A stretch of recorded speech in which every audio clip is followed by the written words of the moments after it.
I'm still messing with it, but I had another idea when I was going on a little walk today, and I'm like, oh, I'm going to play it like that, and when I got home, I can't remember how it went. So, let's try. Anyways.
Getting a lot of feedback, so I turned it way down. It used to be a lot louder, so I'm not getting any feedback like I used to. I'll turn that up a little bit.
That was a lot of nonsense. Can't play today. Yes, for people that keep asking, it plugs in the back. I just thought it looked cool. Plus, I do have a wireless. I have an 80 system. An 80 now, yeah. And if you have it going, they do, oh, he's not plugged in, he's not really playing. I always thought Kiss was faking it. When I was 12 or 11 or whatever, before I got my real guitar, I just had an acoustic, classical. I thought all these guitars were made out of plastic. How else could they be so shiny and everything and look so cool? So I thought guitars are plastic, and that was positive. Kiss was just playing to their songs, even though they sounded pretty bad. When I saw them on TV, they sounded pretty good. But that's because they were playing their songs. And then when I saw them the first time, the Forum, the Forum sounds bad no matter who you see, even Van Halen. The only good part about the Van Halen concerts at the Forum were it's a solo, because no one else is playing, and it still sounds bad. I don't know why they record so many albums there. And then, but Van Halen at the Sports Arena, I think it was this Van Halen 2, that was unbelievable. Pretty sure it was Van Halen 2 at Sports Arena. George, right?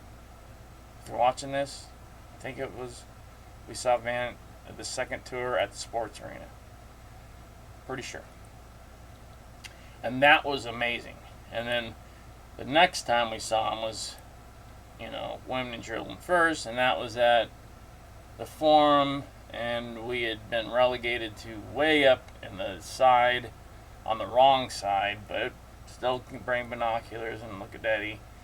And then we were back on the right side, and then they broke up, and I could care less, really, because I didn't like what they were doing, and Eddie was playing, he just wasn't into it. And then he went into the keyboard gay Van Hagar stuff, so I could care less. I just stuck with the early Eddie, and that's it. And everybody does that. Everybody knows that. Even Eddie knows that. Eddie from the beginning till 1984 was great. Van Hagar just was nothing. He was drunk. He was doing whatever. He looked fat and like crap, just like the singer. And David Lee Roth, like it or not, blew their butts out of the water, I think, with Eat 'Em and Smile. Because that's what he did. And he got even though Eddie would never admit it, because he goes, no one ever gets it because they just do this. Dude, he had a guitar player that was already doing 8-finger tapping when you were still doing this. So you lose. And then he had a bass player that could do it. And they would do it together. That was the most amazing lineup ever. And David still looked great. He was 1984. He was still Diamond Dave, starting to get a little thin in the next tour. So he took care of it and got his hair all puffy just like everybody else. And then, bam, just took a nosedive. And then Van Halen was soon to follow. And that's that. I've been reading a lot about Van Halen when I wasn't too sick to read. Van Halen was just unbelievable when they were together. But they actually started falling apart the second album. All because David Lee Roth wanted the photo shoot to be at his house because he was already wealthy. So this was just extra party money. So he bought himself like a Spanish villa in Pasadena, and he wanted the photo shoot to be there, and he got this world famous photographer to do it. And he said it's going to go all day long. We're going to start with me, then those guys will show up. We'll do it each with them, and then we'll do a group shot, and then they can go home. And then at night, I want to do a lone shot when David Lee Roth was chained to the chain link fence and in leather pants, and the first 1 million people got him. And Women and Children First. Remember that?